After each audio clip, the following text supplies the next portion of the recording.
Nah kemarin nggak terjadi seperti itu. Bahkan ada video yang memperlihatkan Ronaldinho di lorong itu, ya nggak tahu ya. Ini hanya interpretasi kita. Tapi sepertinya gesturnya itu tidak lepas. Enak aja lo udah jadi warga negara Indonesia, terus bela klub Malaysia. Nah,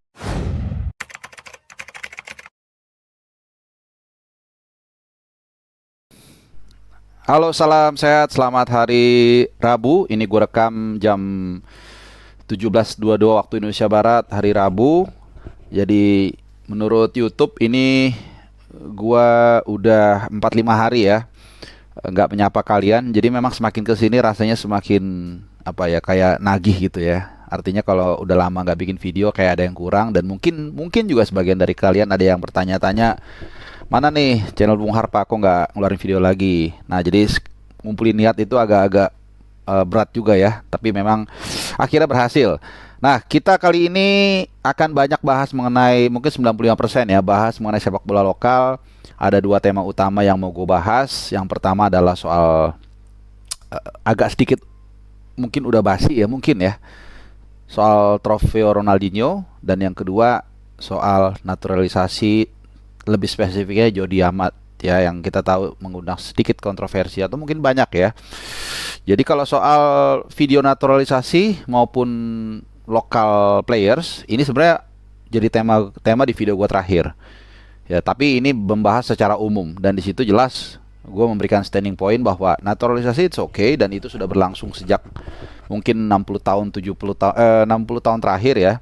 Jadi bukan sesuatu hal yang baru, hanya memang di situ gue tekankan gue setuju naturalisasi yang benar, yang memang benar-benar memberikan dampak positif bagi timnas, dan juga pemain tersebut memang betul-betul punya semangat ya untuk menjadi warga negara Indonesia, bukan hanya untuk menjadi batu loncatan. Nah, tapi sebelum kita ke sana, gue minta sekitar 1 menit untuk meround up ya sepak bola luar negeri, transfer. Karena gini, kalau bikin satu video transfer itu biasanya agak basi ya, banyak isu-isu yang memang masih mentah. Paling hanya 1-2 yang benar-benar udah fix ya. Jadi gue sedikit round up 1 menit, ini menit kedua 2 menit, 1-2 menit lah. Jadi yang pertama, Gabriel Jesus rasa-rasanya sudah hampir pasti ya, 99,9% akan menjadi striker utama Arsenal, mendampingi Edin Ketia ya, 45 juta pound add-ons. Ini menjadi harga yang harus dibayar oleh The Gunners bagi jasa seorang Jesus ya. Dan yang kedua adalah De Jong juga dikabarkan oleh Fabrizio Romano juga hampir pasti milik Manchester United. Kalau memang jadi, maka ini akan menjadi pembelian pertama Manchester United di bawah rezimnya Erik ten Hag. Sementara di Vogue Origi juga sudah ada di Milan untuk merampungkan proses kepindahan dia ke AC Milan ya, Scudetto. Kemudian yang lain, Rafinha dan Sterling kabarnya akan menjadi pemain anyar dari N atau Chelsea, tapi kita akan tunggu, ini agak setengah mentah memang.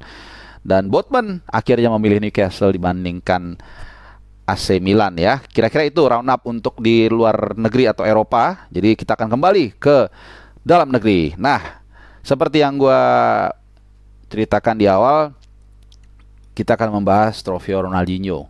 Jadi kedatangan Ronaldinho ini memang membuat atau mempolarisasi opini publik Indonesia ya. Gua nggak tahu, mungkin banyak yang happy juga sebenarnya ya. Bagaimanapun juga kedatangan mantan bintang dunia ya, dia pernah membawa Brasil juara dunia 2002 ya. Dan gue masih ingat golnya ke gawang Inggris David Seaman itu, ingat banget. Gue masih kuliah kalau nggak salah. Terus Liga Champions tahun berapa dia? 2006 kalau nggak salah ya. 2006, dan banyak lah gelar-gelar juara. Jadi masuk akal, itu membuat orang banyak fun ya. Tapi memang pada pertandingan yang berlangsung di Kanjuruhan Malang, fun game itu menjadi tidak fun. Karena gue nggak ngerti ya, ini simpang siur. Banyak yang mengatakan tidak di briefing, atau ada informasi yang mengatakan dia tidak di briefing untuk klub Persik Kediri ya, tidak di briefing untuk bermain fun ya. Kita nggak tahu, tapi apakah demikian, anggaplah benar sehingga keluar tuh video-video apa namanya kayak TikTok atau segala macam yang menunjukkan ada keberatan lah dari Raffi Ahmad ke Gading yang kalau nggak salah dia komisaris atau apa ya Persik Kediri gitu ya. Ya mungkin Raffi ini kan orangnya baik ya, apa namanya nggak suka ketus, jadi dia cara menyampaikan itu sambil bercanda, tapi kelihatan banget di situ memang dia tidak welcome dengan gaya bermain Persik Kediri yang bermain terlalu keras, terlalu serius. Bahkan timnya sendiri juga sebenarnya sama, bukan hanya Persik Kediri. Ada beberapa momen di mana sebenarnya Ronaldinho bisa apa namanya dikasih kipas dalam mencetak gol, tapi nggak dikasih ya. Bayangkan ada aja nggak dikasih, apalagi sengaja untuk dikreasikan ya. Padahal ini fun game ya. Jadi seperti All Star lah. Kalau lu yang pecinta NBA ingat pasti kalau All Star itu skornya gede-gede, 100 berapa, 100 berapa. Ya dijagain tuh hanya ala-ala lah sekedarnya gitu. Kecuali gue ingat satu momen gue di penggemar Shaquille O'Neal, waktu O'Neal itu baru rookie, dia memang dikerjain abis.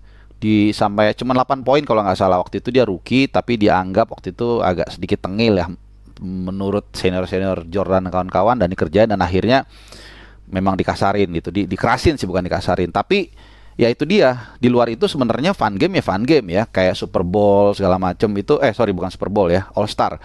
Nah kemarin nggak terjadi seperti itu. Bahkan ada video yang memperlihatkan Ronaldinho di lorong itu, ya nggak tahu ya, ini hanya interpretasi kita, tapi sepertinya gesturnya itu tidak lepas sepertinya. Dan ini diperkuat waktu gua makan malam sama abang gua. Dia nggak terlalu ngikutin bola, dan biasanya kalau orang yang nggak ngikutin bola, opininya itu spontan. Dia bilang, gue dipanggil itu Ronaldinho kok kayaknya terpaksa gitu ya datang ke sini. Ah masa sih gitu?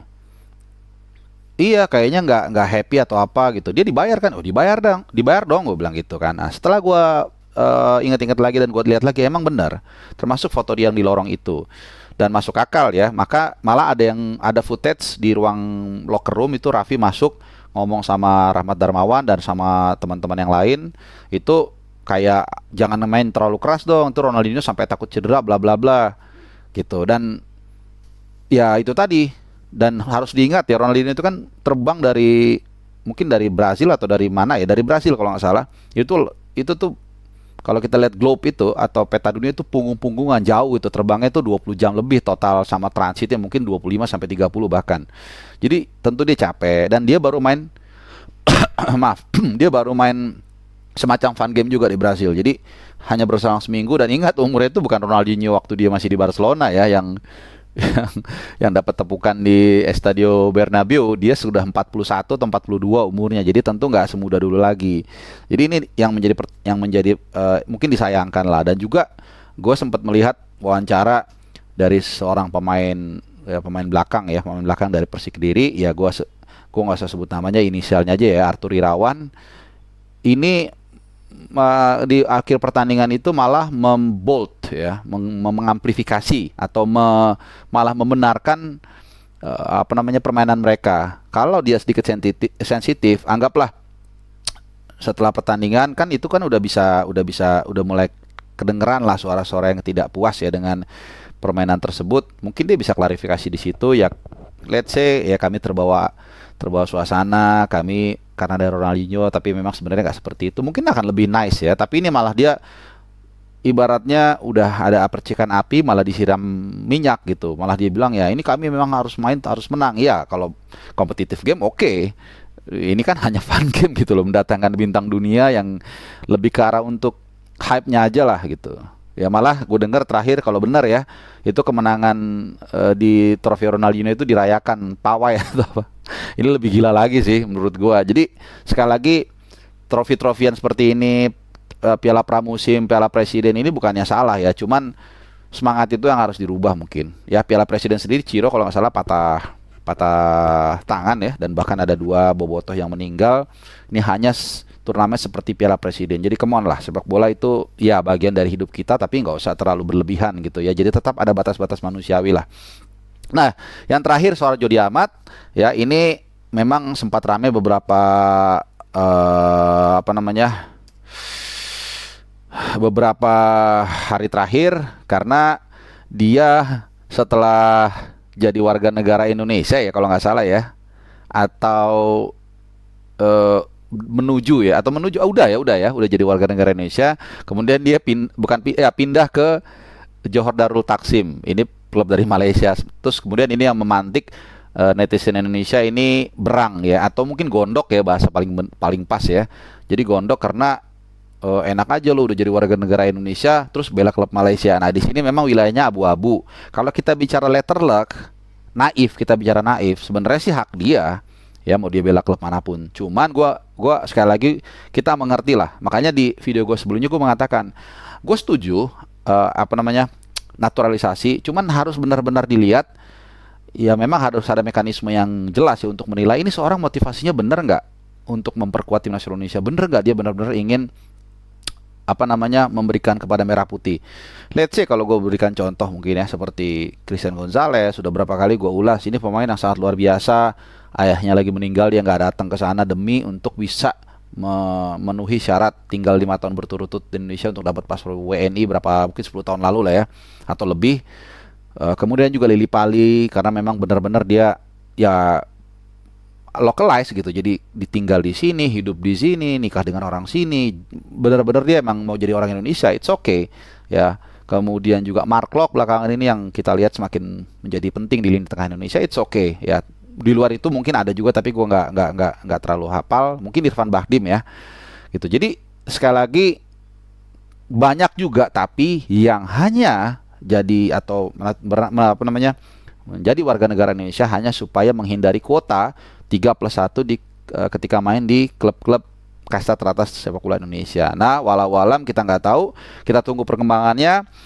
Yang jelas ini dulu video dari gua rangkuman, semoga ini bisa memenuhi dahaga kalian akan informasi sepak bola yang sehat, yang bukan cari sensasi, yang bukan membuat kalian berantem atau memancing emosi kalian. Oke, tinggalin komen kalau ada yang mau komen di bawah, gua Gaovin, gua akan berusaha balas kalau memang menarik atau berisi. Oke, terima kasih udah nonton, salam sehat untuk keluarga kalian, jaga orang-orang tercinta, kita ketemu lagi di video gue yang lain. Salam sehat, ciao.